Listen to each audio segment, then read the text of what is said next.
सभी को मैं नवनीत गौतम क्लासेस में आप सभी का स्वागत करता हूं। तो BSc BA BCom second year के लिए हम फाउंडेशन कोर्स संस्कृत पढ़ रहे हैं, जिसमें वेद मंत्र आपका अध्याय चल रहा है और इसमें मैंने आपको 16 तक मंत्र आपको करा दिए थे।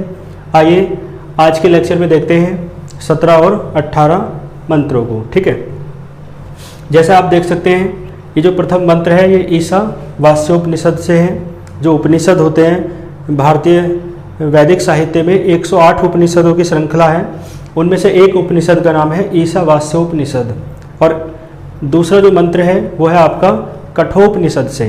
ठीक है, इसी प्रकार 108 उपनिषद होते हैं जैसा कि आप जानते भी होंगे।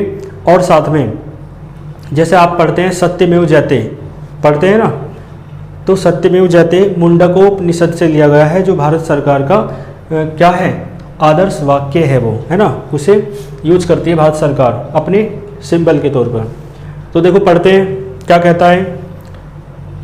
ठीक है, ईशावास्योपनिषद से उद्धृत है, कंठ कैसा है अवतरित है इस तरीके से। बाकी संदर्भ मैंने आपको बता ही रखा है शुरुआत में। प्रसंग क्या हो जाता है, प्रसंग वो हो जाता है जो भी उस श्लोक में मतलब मंत्र में सार के रूप में बताया गया है। ठीक है, तो क्या कहेंगे, ईशावास्यमिदं सर्वम यत् किंच जगत्याम जगत तेन त्यक्तेन भुंजिथा माँ ग्रधा कस्य स्विद्धनम। क्लियर है। देखो ईशावास्यमिदं सर्वम यत् किंचित जगत्याम जगत, बहुत ज़्यादा अच्छा मंत्र है ये बड़ा प्रेरणा देता है, मन को प्रसन्न कर देता है मेरे। तो ये देखो कितना अच्छा है। वो कहता है ईशा यानी ईश्वर के द्वारा, ईश्वर के द्वारा। ठीक है जी। और यहाँ पे दो शब्दों का विच्छेद होगा, मतलब विच्छेद के बाद दो शब्द निकल के आएंगे, एक तो वास्यम और एक आएगा इदम। ठीक है जी। तो वास्यम का अर्थ है, वास्यम का अर्थ है व्याप्त होना, व्याप्त है। ठीक है, व्याप्त होना समझते हो ना। और इदम माने यह कह दो या इस कह दो, इसकी सेंस आएगी यहाँ पे। और सर्वम आप जानते होंगे, सर्वम का अर्थ होता है समस्त। पहले एक शब्द का अर्थ सुन लीजिए फिर भावार्थ लगा लेंगे। यहाँ पे विच्छेद होगा, विच्छेद हो गया होगा यत प्लस किम प्लस च। ठीक है, यत का अर्थ है जो, और इन दोनों का अर्थ है कुछ भी, जो कुछ भी। ठीक है, और जगत्याम, जगत्याम का अर्थ है संपूर्ण ब्रह्मांड में।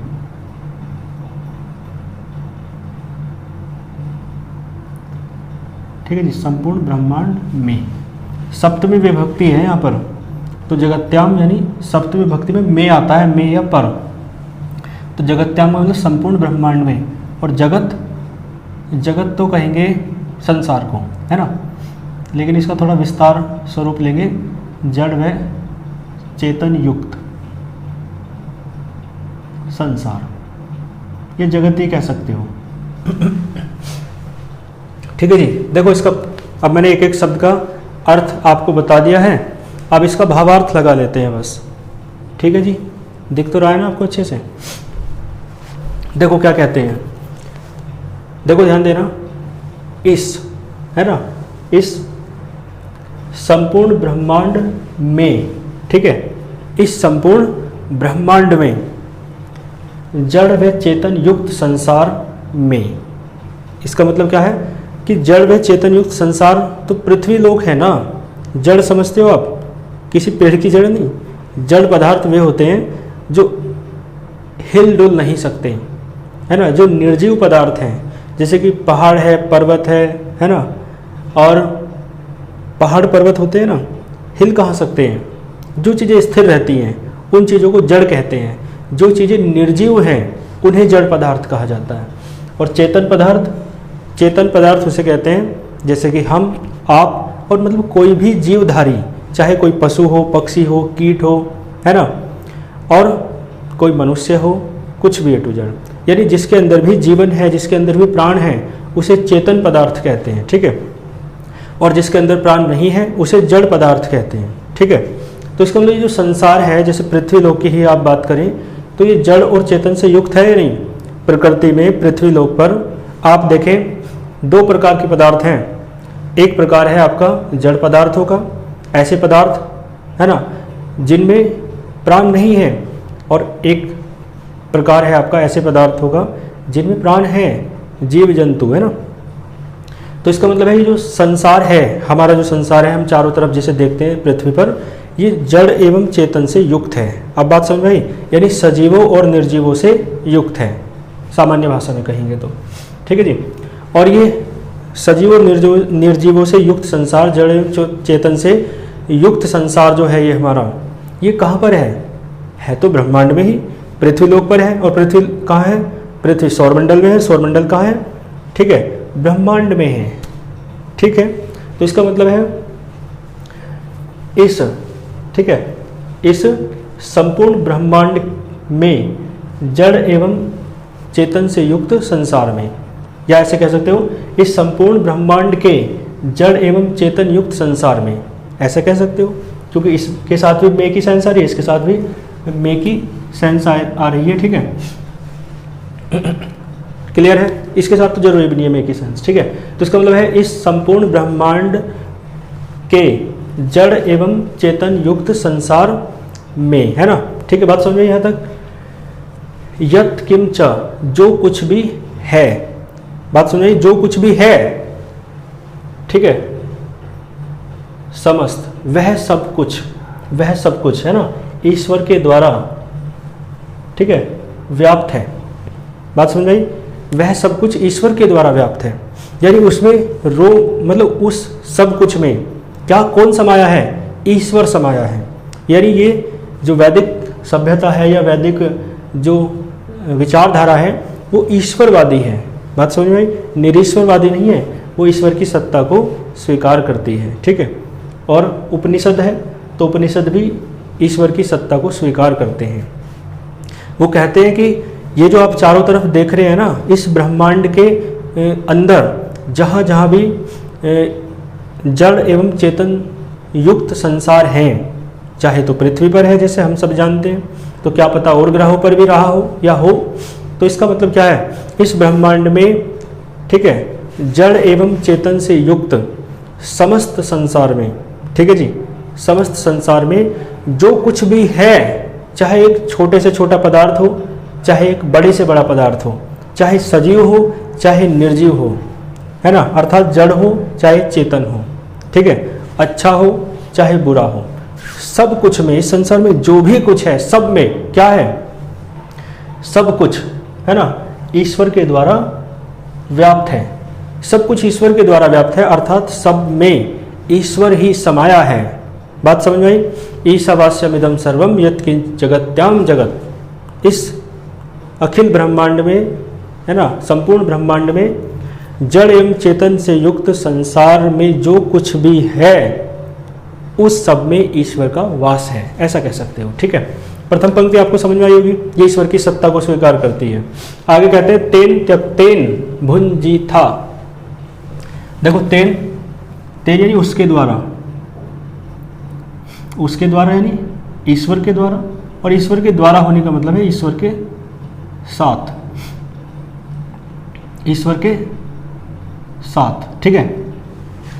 त्यक्तेन माने, त्यक्तेन का अर्थ है त्याग पूर्वक, यानी त्याग करते हुए। त्यक्तेन का क्या अर्थ है? त्याग करते हुए। और भुंजीथा का अर्थ है भोग करो, ठीक है, क्लियर है। इसलिए ईश्वर को साथ रखते हुए, भाई कुछ भी काम करो ईश्वर को साथ मानो, ईश्वर को साक्षी मानो, है ना। यदि आप कोई अच्छा कर्म कर रहे हैं या बुरा कर्म कर रहे हैं तो आप मान के चलें कि आपको ईश्वर देख रहा है, ऐसी भावना कही गई है कि ईश्वर को साथ रखते हुए यदि आप बुरा कर्म भी करेंगे तो आप सोचो कि ईश्वर देख रहा है, तो क्या पता आपको लज्जा आ जाए, आप बुरा कर्म करने से बच जाएं। यानी और अच्छा कर्म करोगे तो भी ईश्वर को साथ रखना है। तो इसका भाव पता है क्या है? सिर्फ भाव ये हो जाएगा कि ईश्वर को साथ रखते हुए त्याग पूर्वक भोग करो। ठीक है, भोग करो या उपभोग करो, इस तरीके का सेंस आएगा। तो ईश्वर को साथ रखते हुए त्याग पूर्वक उपभोग करो। किसका उपभोग करो? इस संसार में जो भी धन है, संपत्ति है, ऐश्वर्य है, सुख है, सुविधाएं हैं, ठीक है, ये सब कुछ विलास, भोग विलास जो है ना, इन सब का उपभोग करो। लेकिन कैसे? बहुत बड़ी बात कही है। एक तो कही है ईश्वर को साथ रखते हुए, और एक कहा है आपसे त्याग पूर्वक। कैसा उपभोग करना है? त्याग पूर्वक। तो त्याग पूर्वक उपभोग करने का अर्थ समझते हो? ये नहीं कहा कि भोग पूर्वक त्याग करो, ध्यान देना मेरी बात पे। इन्होंने ये नहीं कहा कि भोग पूर्वक त्याग करो, इन्होंने कहा कि त्याग पूर्वक भोग करो। इसका मतलब है भोग पूर्वक त्याग करने का अर्थ ये है कि पहले आपके पास जो भी धन है, संपत्ति है, ऐश्वर्य है ना, उसका पहले आपने भोग करा अपने ऊपर, अपने आप भोगा अपनी सुख सुविधाओं को, और फिर बाद में आपके पास जो कुछ बचा तो आपने वो दान में दे दिया, त्याग में कर दिया, किसी जरूरतमंद को दे दिया। ठीक है, आपके पास जो भी रहा हो, धन संपत्ति ऐश्वर्य सुख सुविधाएं, आपने पहले उनका भोग करा और फिर जो कुछ भी आपके पास बचा तो आपने दूसरे को दे दिया। तो इसे कहते हैं भोग पूर्वक त्याग। लेकिन यहाँ भोग पूर्वक त्याग नहीं कहा गया। भोग पूर्वक त्याग तो सामान्य व्यक्ति भी कर सकता है ना, जो एक बड़ा आदमी है, धन संपत्तियों से संपन्न है, ठीक है, वो भी थोड़ा बहुत दान तो कर देगा ना। ठीक है भाई, आपकी इच्छा है, मान लो आपके पास 1 लाख रुपए हैं और आपकी इच्छा है कि आप एक कोई बाइक ले लें, तो आपने मान लो 99,000 की बाइक खरीद ली, तो आपके पास 1,000 बचे, तो 1,000 तो किसी ज़रूरतमंद को दे ही दोगे। इतना तो सामान्य हृदय सबके भीतर होता ही है कि भाई हमने 99,000 अपने ऊपर खर्च करें तो 1,000 हम दूसरे के ऊपर भी खर्च कर सकते हैं, यदि किसी को ज़्यादा ही आवश्यकता है, वो भी तब। ठीक है, वैसे तो करेगा ही नहीं, तो कोई होते भी हैं, हर तरह के लोग हैं दुनिया में, ठीक है, कर भी सकते हैं, नहीं भी। तो ये कहते हैं भोग पूर्वक त्याग, जो मैंने अभी आपको बताया। लेकिन अब हम क्या करें? त्याग पूर्वक उपभोग। ये ईशावास्योपनिषद की शिक्षा है। ये कहता है त्याग पूर्वक उपभोग करो। त्याग पूर्वक उपभोग का मतलब है पहले त्याग करो और फिर जब कुछ बच जाए उसे अपने लिए उपभोग करो। ठीक है, इसका मतलब है हमारे पास जो भी धन है, संपत्ति है, ऐश्वर्य है, भोग विलास सुख सुविधाओं के साधन हैं, हम सब दूसरों को त्याग कर देंगे, जरूरतमंदों को देंगे, है ना, जिन्हें आवश्यकता है उन्हें देंगे, और कहीं हम पर तब कुछ बच जाएगा तो उसका भोग फिर हम कर पाएंगे, करेंगे केवल अपने लिए। केवल कब? जब उन्हें देने के पश्चात, जरूरतमंद लोगों को देने के पश्चात जब कुछ बच जाएगा तो केवल तब हम भोग सकते हैं। इससे पहले हम सुख सुविधाओं को नहीं भोगेंगे। बात समझ में आई? तो कितना विराट और कितना उच्च भाव है कि हम सुख सुविधाओं को तब तक नहीं भोगेंगे जब तक कि जो हमारे दुखी, दरिद्र, है ना, शोषित, वंचित, अंतिम पंक्ति में खड़े हुए लोग हैं, ठीक है, जिन्हें कभी आगे नहीं बढ़ने दिया गया, या जो कभी आगे नहीं बढ़ पाए, या जिन्होंने हमेशा से ही शोषण सहा है, अत्याचार सहा है, दुख सहा है, दरिद्रता सही है, ठीक है, जिन पर केवल दुखों की ही वर्षा होती आई है, उन लोगों के लिए हम अपनी सुख संपत्ति सब कुछ पहले उन्हें त्याग करेंगे, और उसमें से उन्हें देने के पश्चात जब कुछ बच जाएगा तो हम अपने लिए रख लेंगे, अपने भोग के लिए। कितना पवित्र भाव है। मुझे नहीं लगता हम लोग, आप भी, मैं भी इससे इत्तेफाक रखते हूँ या इस बात से सहमत हूँ, क्योंकि ये बड़ा विराट और उच्च भाव है। ये सामान्य व्यक्ति रख ही नहीं सकता है। सामान्य व्यक्ति तो यही कहेगा, अरे हमने अपने लिए धन संपत्ति कमाई है, हम दूसरों को कैसे दे दें, है ना। ये कोई कहते हैं ना कि यहाँ कोई धर्मशाला थोड़ी ना चल रही है, ऐसा कह देते हैं कुछ लोग, ठीक है, कि यहाँ पर कोई भी आकर भोजन करेगा या कोई भी आकर अपनी सुख सुविधाओं या अपनी आवश्यकता की वस्तुओं को प्राप्त कर लेगा। तो इस तरीके से तो ये बड़ा बहुत ज़्यादा उच्च विचार है, बड़ा विराट भाव है। ये किसी सामान्य व्यक्ति के द्वारा रखने वाला भाव नहीं है। यदि इस भाव को कोई व्यक्ति रखेगा तो बड़ा महान होगा। इस बात, यदि किसी का विचार ऐसा है, और विचार के साथ साथ यदि किसी का व्यवहार और कर्म भी ऐसा ही है कि वो अपने लिए तो भोग बाद में करता है, पहले दूसरों को देता है, पहले ज़रूरतमंदों को देता है, चाहे वो ज़रूरतमंद उसके मतलब समाज के हों, मतलब समाज में आसपास हो कोई, या फिर अपने परिवार के सदस्य हों, है ना। परिवार का जो मुखिया होता है वो दूसरों को बाद में, मतलब अपने आप के लिए बाद में करता है। जो जिम्मेदार मुखिया होता है पहले अपने घर के सदस्यों के लिए सुख सुविधाओं की व्यवस्था करता है। तो वो भाव पारिवारिक स्तर पर तो हम लोगों के भीतर होता है कि हम अपने बच्चों को देंगे, अपने भाई को देंगे, बहन को देंगे, अपनी माता पिता को देंगे, और हम फिर बाद में अपने लिए सुख सुविधाएं जुटाएंगे, पहले उनके लिए करेंगे। ऐसा भाव तो प्रायः काफ़ी लोगों में देखने को मिलता है। लेकिन कुछ इससे भी निकृष्ट हो जाते हैं, वो सोचते हैं बस अपना काम होना चाहिए और बाकी की हमें परवाह नहीं है। तो वो तो निम्न भाव है, अति निम्न भाव है। लेकिन ये सामान्य भाव था कि अपने परिवार के लिए सदस्यों के लिए व्यक्ति सोच लेता है। लेकिन मैंने कहा व्यापक स्तर पर, यानी अपने गांव में या अपने शहर में या अपने प्रदेश में, अपने देश में, या पूरी मानवता के लिए जो सोचने वाला व्यक्ति है, वो भावना या वो संदेश, शिक्षा यहाँ पर दी गई है कि त्यागपूर्वक उपभोग करो। कितनी बड़ी बात कही गई है, त्यागपूर्वक उपभोग करो, ठीक है। यानी पहले ज़रूरतमंदों को जिन्हें आवश्यकता है उन्हें दो, और फिर जब कहीं कुछ आपके पास बचे तो अपने लिए भोग लो, ठीक है। चलो, ये बड़ा विराट भाव था, मैंने आपको बताया। आगे कहा माँ का अर्थ होता है मत। माँ का अर्थ क्या है? मत। ग्रधा, इसका दोनों का साथ में अर्थ ले लो। माँ ग्रधा का अर्थ है मोहित मत हो। मोहित को कहेंगे आसक्त भी कह सकते हैं, आसक्त मत हो, ठीक है। आसक्त मत हो, मोहित मत हो। किससे?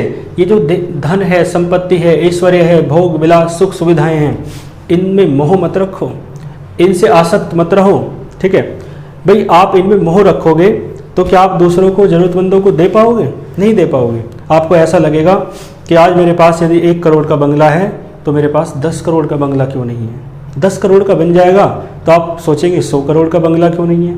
ये तो धन संपत्ति ऐश्वर्य कितना ही बढ़ता जाए उसके साथ साथ इच्छा भी तो बढ़ती जाती है ना। कहते हैं ना कबीरदास जी, माया मरी न मन मरा, मर मर गए शरीर, ठीक है। आशा तृष्णा ना मरी, कह गए दास कबीर। इच्छाओं को कभी आप मार नहीं सकते। और बुद्ध ने भी कहा कि सभी दुखों का जो मूल कारण है ना, वो इच्छा है, तृष्णा है, ठीक है। तो यहाँ से एक चीज़ सीखने को मिलती है कि इन सब सुख सुविधाओं में, धन संपत्ति ऐश्वर्य आदि में आसक्त मत बनो, आसक्त मत बनो, मोहित मत बनो, इनके मोह में मत पड़ो, ठीक है। आप इनका उपभोग तो करो, इन्हें भोगो तो, लेकिन जितनी आवश्यकता हो केवल उतना भोगो, ठीक है। और उससे भी पहले जरूरतमंदों को दो, जब कुछ बच जाए तब अपने लिए रखो। आगे कहा कस्य स्वित धनम। कस्य स्वित का मतलब है किसका है, किसका है क्या? धनम। धनम का अर्थ सामान्य तो धन हो जाएगा, लेकिन धनम का एक व्यापक अर्थ यह है कि भोग विलास की जो सुविधाएं, भोग विलास के जो साधन हैं, सुख सुविधाएं, ऐश्वर्य, धन संपत्ति, वो सब कुछ है ना। किसका है पूछ रहा है, किसका है? इसका मतलब किसी का भी नहीं है। समझ में आए? जो खाली हाथ आया है वो खाली हाथ ही जाएगा। ये किसी का सगा नहीं है। धन संपत्ति ऐश्वर्य इसी लोक में आपने अर्जित किया है, इसी लोक में आप भोगेंगे और इसी लोक में फिर तज के चले जाएंगे, छोड़ के चले जाएंगे, ठीक है। समझ में आया? तो इसका मतलब क्या है? धन दौलत, ये जो संपत्ति है, ऐश्वर्य है, सुख सुविधाएं हैं, इन्हें आप दूसरे लोक लेकर नहीं जाएंगे। दूसरे लोक ले जाने का मतलब जहाँ भी आप रह, मतलब ऐसी धारणा है भारतीय इनमें वैदिक दर्शन में कि वो गीता के अनुसार यदि बात करें तो कि आत्मा छोड़ के चली जाएगी, शरीर यहीं रह जाएगा, ऐसी धारणा है। बाकी अलग अलग दर्शनों में अलग अलग धारणाएं हैं। आप किस दर्शन को मान सकते हैं वो अपना अलग हो सकता है, ठीक है।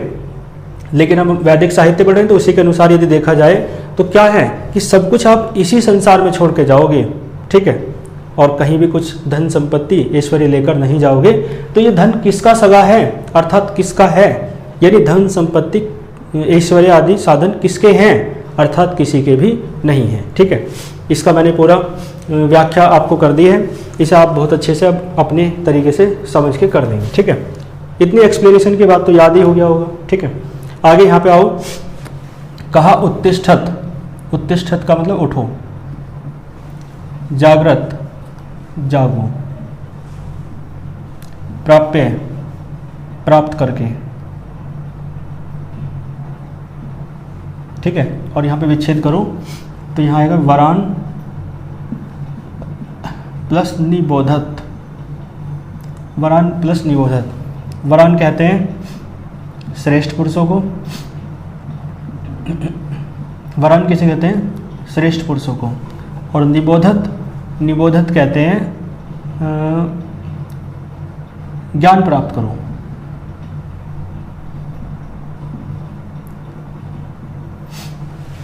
ठीक है जी। इसका मतलब क्या है? उठो जागो। जो स्वामी विवेकानंद कहते थे ना, स्वामी जी ने एक बहुत अच्छी बात कही, स्वामी विवेकानंद ने, उन्होंने कहा, तो जो उन्होंने बात कही ना, स्वामी विवेकानंद भी उपनिषदों से अत्यंत प्रभावित थे। उन्होंने जो बात कही है, जो उनका एक आदर्श वाक्य है, वो उपनिषद से ही उन्होंने सीखा और उन्हीं उपनिषद से ही उन्होंने भाव लिया। तो कठोपनिषद में ही ये बात कही गई है जो स्वामी विवेकानंद जी ने कही।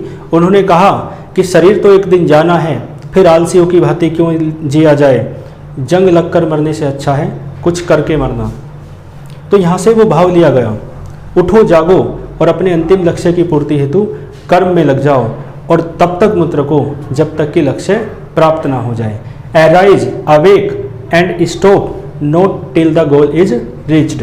ये बात उन्होंने कही, ठीक है। उठो जागो और अपने अंतिम लक्ष्य की पूर्ति हेतु कर्म में लग जाओ। तो ये कहा ना उठो जागो, यानी ये भाव कहाँ से लिया गया? उपनिषद से, ठीक है, कठोपनिषद से। तो क्या कहते हैं? उत्तिष्ठत, उठो, जागृत जागो, प्राप्य प्राप्त करो। ये प्राप्त करके, क्या प्राप्त करके? वरान, श्रेष्ठ पुरुषों को प्राप्त करके। श्रेष्ठ पुरुषों को प्राप्त करने का मतलब श्रेष्ठ पुरुषों का सानिध्य प्राप्त करके, उनकी निकटता प्राप्त करके, उनके पास जा करके क्या प्राप्त करो? ज्ञान प्राप्त करो, ठीक है। अब वो ज्ञान कैसा भी हो सकता है। जैसे प्राचीन काल के अनुसार देखें तो प्राचीन काल में जो ईश्वर का ज्ञान प्राप्त करना है ना, परब्रह्म परमात्मा का ज्ञान प्राप्त करना ही सबसे बड़ा ज्ञान माना जाता था। तो आप इसमें ऐसे लिख सकते हैं, अब वर्तमान में जो भारतीय समाज है या विश्व का समाज है, उसके अनुसार भाई हर समाज के लिए कौन सा ज्ञान महत्वपूर्ण है वो उस समाज की संस्कृति पर डिपेंड करता है। तो यहाँ पर भारतीय समाज और प्राचीन वैदिक साहित्य और दर्शन, शिक्षा, ये सब कहते थे कि ईश्वर को प्राप्त करना ही जीवन का परम लक्ष्य है, मोक्ष को प्राप्त करना ही जीवन का परम उद्देश्य है, ठीक है। तो इसलिए क्या कहेंगे?